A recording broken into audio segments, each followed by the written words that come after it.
And I guess I had to put on my gasoline drawers because I got a little pissed off. No, that's not true. I don't want to say that because that's untrue. I was hellified pissed off.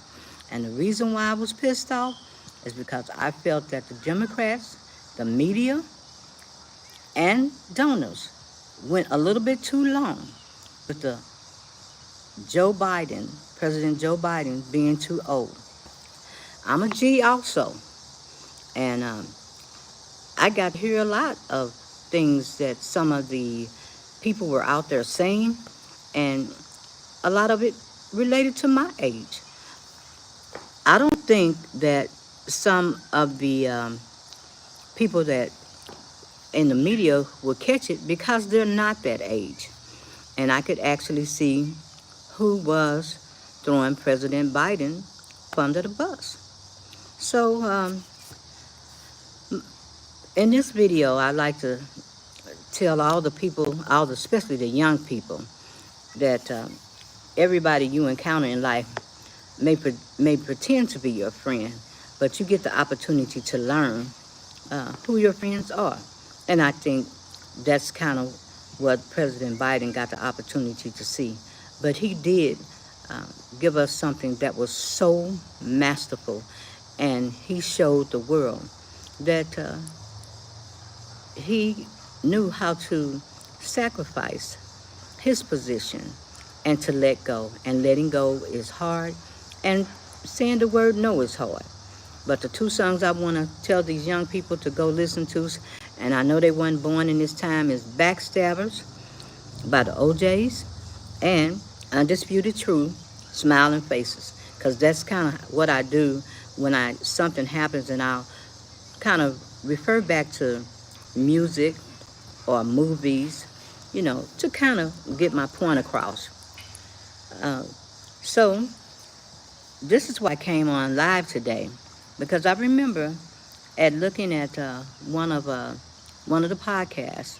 It might have been The Weekend, or I might have been looking at. I think it might have been Michael Steele's uh, podcast, and I think he's asked the question, "Who are you?"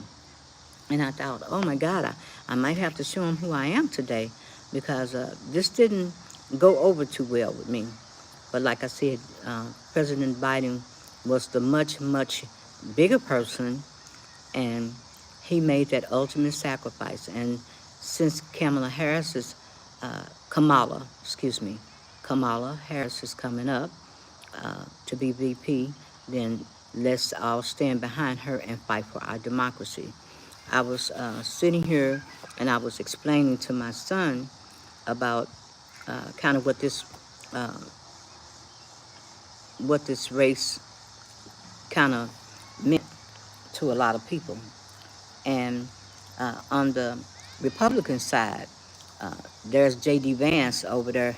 He's in the movie of the Stepford Wives. My son hadn't seen that, and I was telling him, well, the Stepford Wives was back in the um, 70s, about around 1972, and a book was written by I think it was Ira Levine, yeah, Ira Levine, and it was about women uh, being subservient or submissive to men, or being very robotic, and the men had all the power and control, um, being misogynistic, you know, just uh, you had to kneel down and do whatever they say. There was power in politics, power in the house. You just basically had no say, and that's the J.D. Vance movie. And on the predecessor side, his movie, since he's older, and so now he's the older candidate, his movie would be let's see, 1950, 1960, and I know a lot of people, young people weren't born during that time. Uh, his movie would be uh, Leave It to Beaver with Ward and June Cleaver. So I know they haven't heard of that. And then later on, I think it was Archie Bunker came along, but with that same type of mentality that today. And if you feel like you've lived something once, you don't want to relive it again. And that's where we are in this moment in time with reliving um, this era again. And I definitely don't want to relive this era. Absolutely not. You thought that we made advances, but we haven't. We have not. And the sadness to this is that um, to take these types of steps back is unbelievable. And I really hope that the younger people uh, is reading Project 2025. That's like a manifesto. When somebody come out and write something like that, it's kind of a book for what? A manifesto for dummies. We're gonna put this out here, and this is the way we're gonna f up democracy, and you are gonna have to fall in line. No, we're not. We're not falling in line for that. No, we're not. So, my bottom line today is there has been a lot of name calling, um, and that's not cool.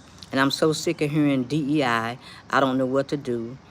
Everybody right now has become unglued, unhinged. Um, and like I said, I put on my gasoline draws today because I personally didn't like what was done to President Biden. I really didn't. And but he made an ultimate sacrifice, and that's something that a lot of us wouldn't be willing to do, and we showed that.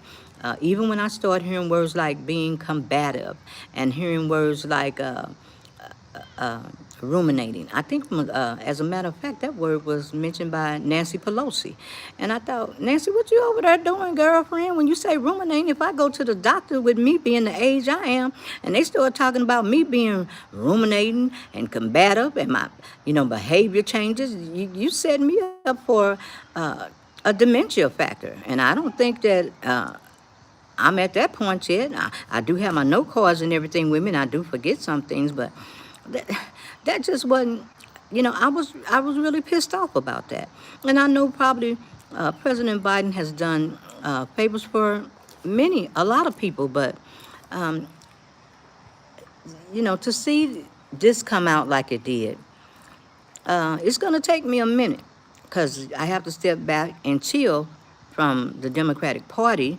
And what I'm saying today is, you blew up a lot of people, and you made a choice, and that choice was you couldn't even stick behind somebody that was actually legitimate, and while the other party was sticking with the criminal, and that was a bit much. So that's kind of my beef with you guys today, and what I'm just basically saying, I'm definitely gonna vote. I'm definitely gonna vote because our lives are at stake, and with that signature, that man over there can sign our lives away, and with the manifesto that they have out, not only execute a plan to put us all out. Our community is already invisible. We'll, like I said, we'll go total black. But I just wanted to come on today, and I wanted to kind of hop over things and uh, air it out because I'm really pissed, and I just didn't think that um, that you would do the president like that. But he has so many um, so many strengths and characteristics, and these characteristics are things that we wouldn't be able to acquire in a lifetime. As a matter of fact, not even get to live to be his age. I mean, that's an honor in itself. I mean, when we had COVID, the first thing they screamed is 65 over with a pre-existing condition. My God, we're out. And it made us feel like older people need to be dead. That's kind of the song that we kept hearing. And, a lot of us survived through it. I don't guess that made probably Tim over there at Boardwalk happy, because I'm glad he ain't my grandson. Because, dang, I be in an old folks home. He really became unhinged.